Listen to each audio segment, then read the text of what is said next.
që thonë se rrugovizmi është vetëm histori.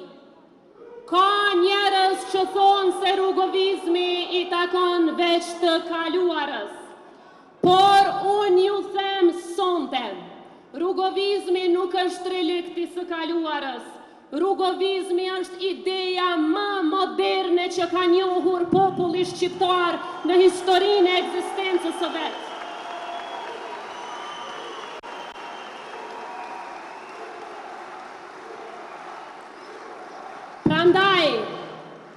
Prandaj, rrugovizmi i takon së ardhmës, sepse rrugova kuptoi shumë herët diçka që të tjerët akoma nuk e kanë kuptuar. Shteti nuk mbahet me zhurmë me kaos. Shteti mbahet me dije, me aleat, me institucione dhe me dinjitet. Kur të tjerët mendonin vetëm për pushtet, Rrugova mendonte për Kosovën në Evropë dhe për miqësinë e përhershme me Amerikën. Kur të tjerët mbillnin frikë, Rrugova mbillte shpresë. Kur të tjerët shanin e përçanin, ai ndërtonte miqësi me botën demokratike. Kur të tjerët e përqeshnin e kërcnonin, ai i ofronte, ai i bashkonte dhe ai i bënte pjesë të institucioneve. Dhe sot,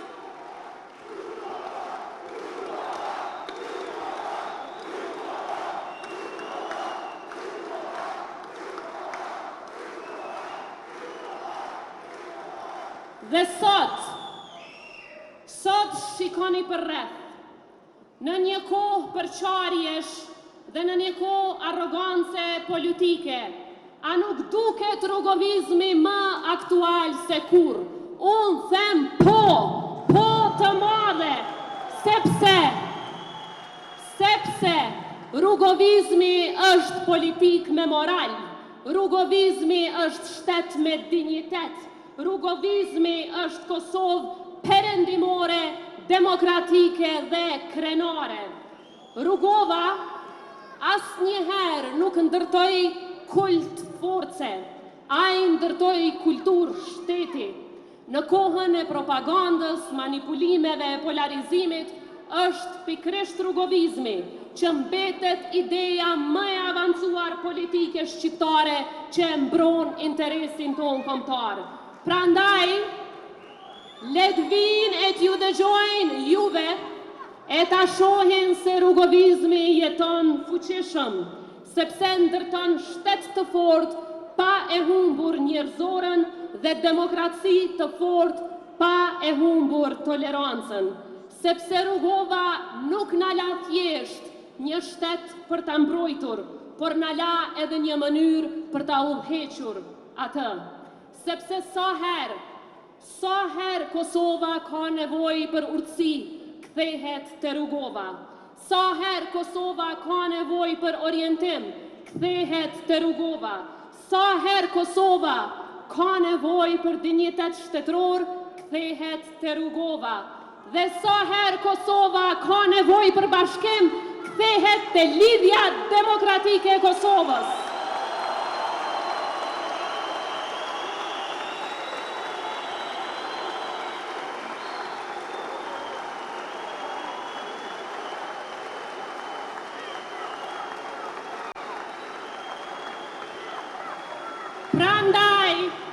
Prandaj ngrihuni me krenarin më të madhe në jetë.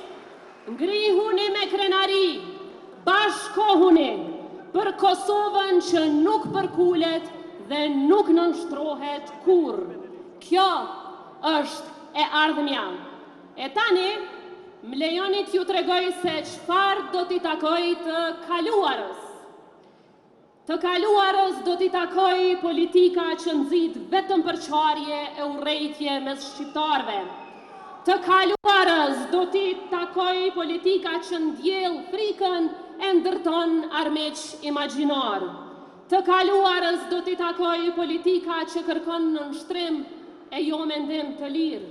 Politika që nuk ngopet kur nga kontrolli total mbi çdo kënd dhe gjithçka. Politika që kundërshtarin e shes si armik e qytetarin thjesht si një vegël.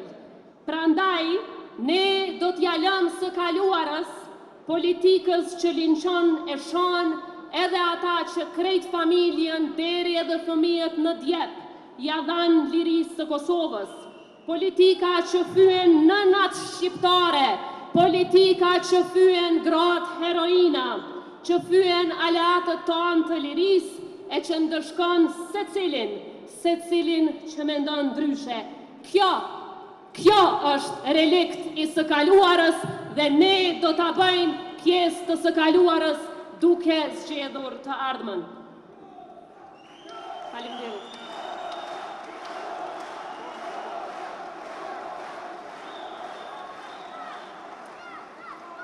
Sot dua të flas me ju që e votuat LDK-n në çdo palë zgjedhje që nga vitet e 90-ta dhe që prisni udhëheqje shteti që nderon këtë trashëgimi. Por po ashtu, dua të flas me ju që mund të jeni zhgënjyer gjatë rrugës e mund ta keni lënë këtë shtëpi politike. Edhe me ju që jeni në mërgat, që dërgoni parat dhe shpresën tuaj çdo muaj dhe meritoni një shtet që ju merr seriozisht gjatë tër vitit e jo vetëm 10 ditë para zgjedhjeve.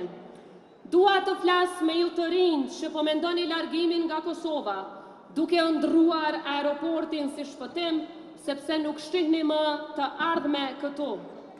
Në këto zgjedhje, nuk do të zgjedhni thjesht mes partive. Ju do të zgjedhni mes dy mënyrave se si e shohim të nesërmën. Bashk me ju, ne po punojmë për një Kosovë ku politika flet më shumë për zhvillimin se sa për armiqtë e brendshëm. Flet më shumë për shkollat e spitalet se sa për gjuhën e urrejtjes. Flet më shumë për investimet se sa për konfliktet imagjinare. Ka ardhur koha të dalim nga politika e lodhjes kolektive dhe të hyjmë në politikën e ndërtimit kombëtar, aty ku energjia e një populli të tërë nuk harxhohet duke u grindur me botën, por duke fituar vendin që e meriton në botë. Sepse nuk ka asgjë heroike në izolim, nuk ka asgjë patriotike në priqjen e miqësive dhe nuk ka asgjë vizionare në krijimin e krizave pafund. Kosova nuk ka lindur për të qenë peng i krizave pafund. Kosova ka lindur për të qenë histori suksesi. E historia e Kosovës është shumë e qartë. Sa herë ka zgjedhur maturin, ka fituar. Sa herë ka zgjedhur partneritetin, ka fituar. Sa herë ka zgjedhur të ecë me botën demokratike, ka fituar. E ka lider që jetojnë nga kriza, sepse pa krizë e humbin rëndësinë. Dhe ka lider të cilët e bëjnë të kundërtën, e ndërtojnë besimin në shtet.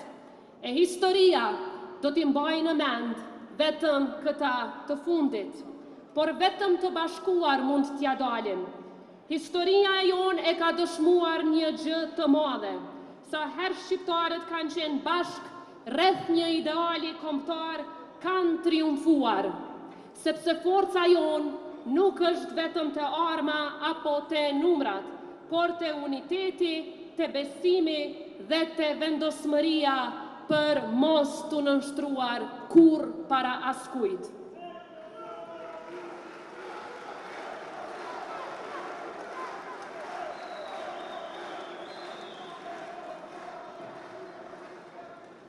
Edhe një gjë, Kosova nuk ndërtohet duke bërë ndarje rajonale.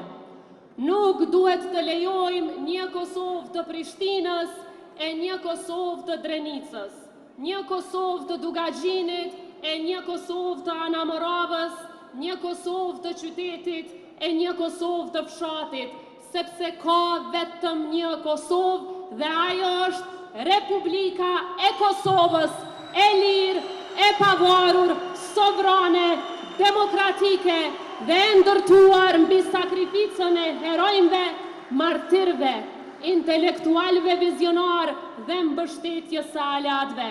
Dhe kjo republik bëhet e fortë vetëm kur bashkohemi. Kështu e kemi ndërtuar shtetin dhe kështu do ta ndërtojmë edhe të ardhmen. Prandaj, ky bashkim nuk është bashkim kundër dikujt. Ky është bashkim për Kosovën, për familjet e Kosovës, për punëtorët që punojnë me nder, për fëmijët që i rrisim në Kosovë, për gratë që punojnë çdo ditë e kush s'ja u njeh kontributin, për pensionistët që meritojnë dinjitet për angazhimin e tyre jetësor dhe për dinjitetin e shtetit para botës dhe jetë shumë të mirë brenda. Prandaj, mesazhi ynë sot është i thjeshtë, por i fuqishëm. Bashkohu. Bashkohu jo për një parti, jo për një individ. Bashkohu për një Kosovë që dëgjon, punon, zhvillohet dhe ndërton të ardhmen e vet. Sepse rruga e atyre të tjerëve e do qytetarin të lodhur, të zemruar, të përqar, kurse rruga jon e do qytetarin aktiv, të dëgjuar, të respektuar dhe pjesë të vendimit. Ne nuk kërkojmë që njerëzit t'i harrojnë dallimet, kërkojmë që dallimet t'i kthejmë në forcë për vendin e jo në armë kundër njëri tjetrit. Prandaj, kur ata zgjedhin përçarjen